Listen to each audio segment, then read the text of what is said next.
नमस्कार दोस्तों, आज की तारीख है 14 फरवरी 2026, दिन शनिवार और आज की हिंदी तिथि है फाल्गुन माह के कृष्ण पक्ष द्वादशी। तो दोस्तों, हमेशा की तरह सबसे पहले तो आज के दिन का इतिहास जान लेते हैं। 14 फरवरी 2019 का दिन भारत के इतिहास में काला दिन माना जाता है। इस दिन जम्मू कश्मीर के पुलवामा जिले में सीआरपीएफ के काफिले पर बड़ा आतंकी हमला हुआ।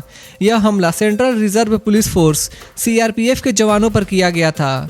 एक आत्मघाती हमलावर ने विस्फोटकों से भरी गाड़ी को जवानों की बस से टकरा दिया। इस भीषण विस्फोट में 44 जवान शहीद हो गए। पूरे देश में शोक और आक्रोश की लहर दौड़ गई। इस हमले की जिम्मेदारी पाकिस्तान स्थित आतंकी संगठन जैश ए मोहम्मद ने ली थी। हमले के बाद भारत ने कड़ा रुख अपनाया। 26 फरवरी 2019 को भारतीय वायुसेना ने पाकिस्तान के बालाकोट में आतंकी ठिकानों पर एयर स्ट्राइक की, जिसे बालाकोट एयर स्ट्राइक के नाम से जाना जाता है। यह कार्रवाई आतंकवाद के खिलाफ भारत का सख्त संदेश मानी गई। पुलवामा के शहीद जवानों की याद में हर साल देश भर में श्रद्धांजलि दी जाती है। यह दिन हमें अपने वीर सैनिकों के साहस और बलिदान की याद दिलाता है। तो दोस्तों, ये था आज के दिन का इतिहास। तो चलिए अब जानते हैं आज की देश भर की सबसे बड़ी खबरें। प्रधानमंत्री नरेंद्र मोदी ने सेवा तीर्थ परिसर में कार्यभार संभालते ही किसानों, महिलाओं, युवाओं और जरूरतमंदों के हित में कई बड़े फैसले पर हस्ताक्षर किए। सबसे अहम फैसला है पीएम राहत योजना, जिसके तहत सड़क दुर्घटना पीड़ितों को 1.5 लाख रुपए तक कैशलेस इलाज मिलेगा। कृषि क्षेत्र को मजबूत करने के लिए एग्रीकल्चर इंफ्रास्ट्रक्चर फंड का लक्ष्य 1 लाख करोड़ से बढ़ाकर 2 लाख करोड़ रुपए कर दिया गया है। स्टार्टअप इकोसिस्टम को बढ़ावा देने के लिए 10,000 करोड़ रुपए का स्टार्टअप इंडिया फंड 2.0 मंजूर हुआ है। साथ ही 2029 तक 6 करोड़ लखपति दीदी बनाने का लक्ष्य तय किया गया है।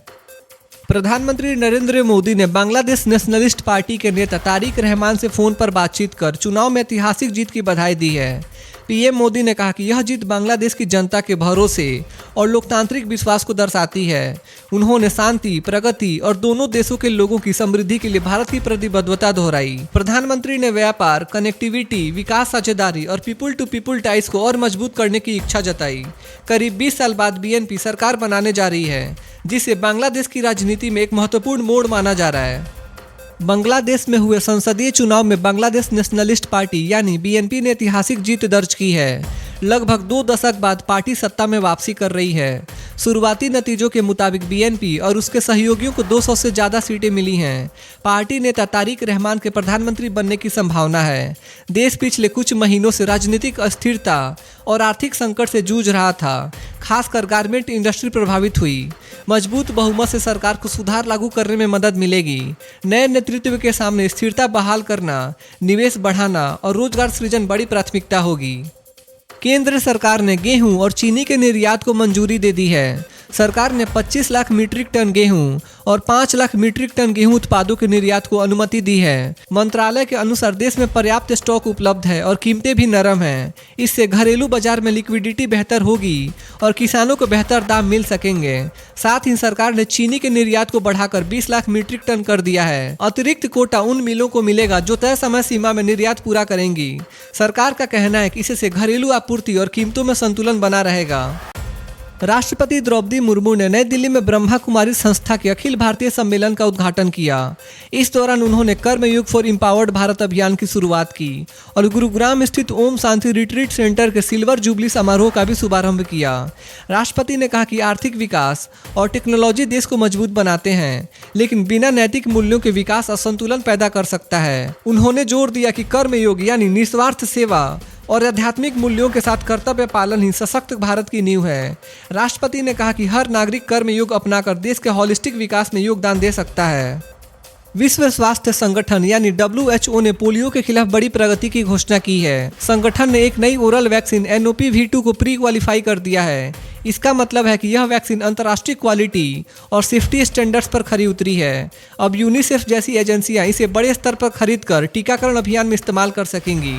यह नई वैक्सीन पहले की तुलना में ज़्यादा जेनेटिकली स्टेबल है, जिससे नए आउटब्रेक का खतरा कम होता है।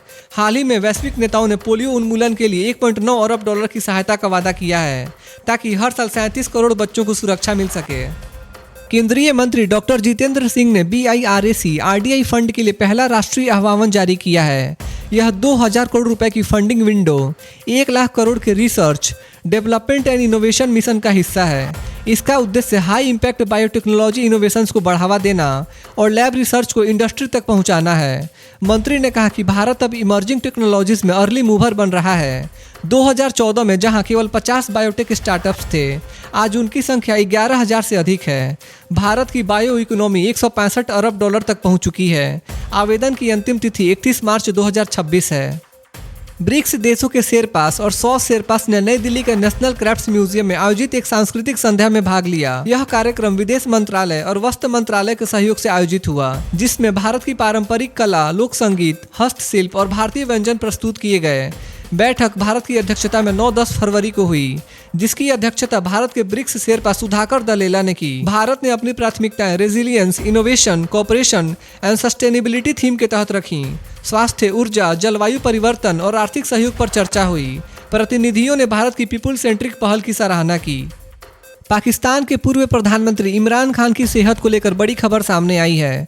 उनके वकील ने सुप्रीम कोर्ट को बताया कि खान की दाहिनी आंख की 85% रोशनी जा चुकी है और अब केवल 15% विजन बची है। 73 वर्षीय खान अगस्त 2023 से भ्रष्टाचार मामले में जेल में है। मेडिकल रिपोर्ट के अनुसार उन्हें सेंट्रल रेटिनल वीन ऑक्लूजन यानी नस में ब्लॉकेज की समस्या हुई। 24 जनवरी को इस्लामाबाद के अस्पताल में 20 मिनट की आई प्रोसीड्यूर की गई।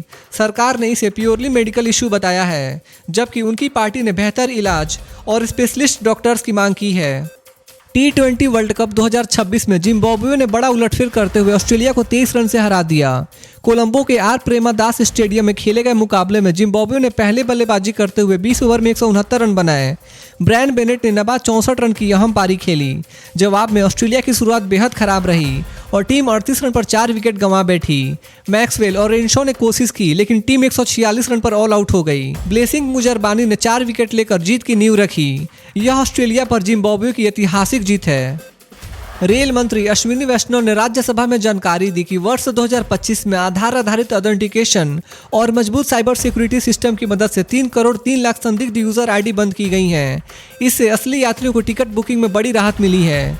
उन्होंने बताया कि तत्काल टिकट बुकिंग में फ्रॉड रोकने के लिए कई सख्त कदम उठाए गए हैं। अब ऑटो फिलिंग हैकिंग टूल्स को ब्लॉक करने के लिए मल्टी लेयर सिक्योरिटी और कई स्तर पर कैप्चा सिस्टम लागू किया गया है। आधार वेरिफिकेशन से हर यूजर की यूनिकनेस तुरंत जांची जाती है, जिससे बुकिंग सिस्टम ज़्यादा सुरक्षित और पारदर्शी बना है। केंद्रीय वाणिज्य एवं उद्योग मंत्री पीयूष गोयल ने कल APEDA के 40वें स्थापना दिवस पर शुभकामनाएं दी। उन्होंने कहा कि पिछले 4 दशकों में APEDA ने भारतीय कृषि और प्रोसेस्ड फूड प्रोडक्ट्स को ग्लोबल मार्केट में मजबूत पहचान दिलाई है। संस्था ने नए अंतर्राष्ट्रीय बाजार खोलकर किसानों की आय बढ़ाने और भारत के एग्रीकल्चरल एक्सपोर्ट इकोसिस्टम को सशक्त बनाने में अहम भूमिका निभाई है। मंत्री ने विश्वास जताया कि APEDA आगे भी रूरल इकोनॉमी को मजबूती देगा और भारत की ग्लोबल एग्री ट्रेड में हिस्सेदारी लगातार बढ़ाता रहेगा। केंद्रीय वाणिज्य एवं उद्योग मंत्री पीयूष गोयल ने कहा है कि भारत दुनिया का इकलौता देश है जिसने ऑस्ट्रेलिया, न्यूजीलैंड, UK, यूरोपीय संघ, EFTA और अमेरिका जैसे बड़े देशों के साथ फ्री ट्रेड एग्रीमेंट फाइनलाइज किया है। उन्होंने कहा कि हर FTA में किसानों, डेयरी सेक्टर और MSMEs के हित पूरी तरह सुरक्षित रखे गए हैं।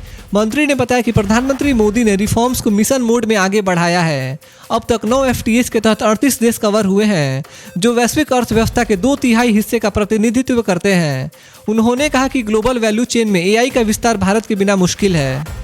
लोकसभा अध्यक्ष ओम बिरला ने कल नई दिल्ली में सरोजिनी नायडू की जयंती पर उन्हें श्रद्धांजलि अर्पित की। सोशल मीडिया पोस्ट में उन्होंने कहा कि नेशन बिल्डिंग के स्वर्णिम अध्यायों में सरोजिनी नायडू का योगदान ट्रूली यूनिक है। अपने पावरफुल स्पीचेस और काव्य के जरिए उन्होंने स्वतंत्रता आंदोलन को नई डायरेक्शन और एनर्जी दी। ओम बिरला ने कहा कि सरोजिनी नायडू ने विमेन एम्पावरमेंट को नेशनल कॉन्स्टिट्यूशंस के केंद्र में स्थापित किया। उनका जीवन भारतीय नारी के सेल्फ कॉन्फिडेंस और लीडरशिप का उज्जवल प्रतीक है। राज्यसभा के उपसभापति हरिवंश ने भी उन्हें नमन करते हुए उनके आदर्शों को प्रेरणादायी बताया।